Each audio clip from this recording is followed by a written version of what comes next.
ഞാൻ പറയാറില്ല, എൻ്റെ ഉമ്മ മരിച്ചു കഴിഞ്ഞപ്പോൾ ഉമ്മയുടെ വള തൊട്ടടുത്തിട്ടുള്ള ഒരു കുടുംബത്തിൽ ഒരു സ്ത്രീയുടെ കയ്യിൽ പണയം വെക്കാൻ കൊടുത്തിരിക്കുകയായിരുന്നു എൻ്റെ ഉമ്മ.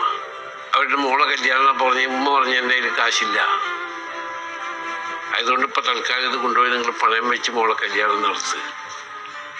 അതിനുശേഷം എൻ്റെ മോൻ വരുമ്പോൾ അടുപ്പിച്ചുകൊണ്ട് നീ കണ്ടമാനം ഫോൺ സൗകര്യങ്ങളോ മൊബൈലോ അങ്ങനത്തെ ഉള്ളൊരു കാലഘട്ടത്തിലായിരുന്നില്ലല്ലോ. അപ്പോൾ ഞാൻ അടുപ്പിച്ചതും ഒക്കെ അവർക്ക് കൊണ്ട് കൊടുത്തു. അപ്പോൾ അങ്ങനെയുള്ള സഹായം മനസ്സിൽ മാതാപിതാക്കളിൽ നിന്നാണ് പഠിക്കുന്നത്. അപ്പോൾ അവരുടെ ഒരു പക്ഷെ തെറ്റ് സംഭവിക്കുക, തെറ്റൊന്നും തെറ്റായിട്ട് നമ്മൾ കാണാൻ പാടില്ല. ഇന്നലെ രാത്രി വരെ, ഇനിയിപ്പോൾ രാത്രി വരെ ഞാൻ ജീവിക്കുമെന്ന് അള്ളാഹുവിനെ അറിയുള്ളൂ, ദൈവത്തിനെ അറിയുള്ളൂ. ഇന്നലെ രാത്രിയും ഞാൻ കിടക്കുന്നതിന് മുമ്പ് എൻ്റെ ഉമ്മാക്കും ഉപ്പാക്കും എൻ്റെ കൂട്ടുകുടുംബത്തിനും രക്തബന്ധത്തിൽപ്പെട്ടവർക്ക് പ്രാർത്ഥിച്ചിട്ടേ ഞാൻ കിടക്കുകയുള്ളൂ.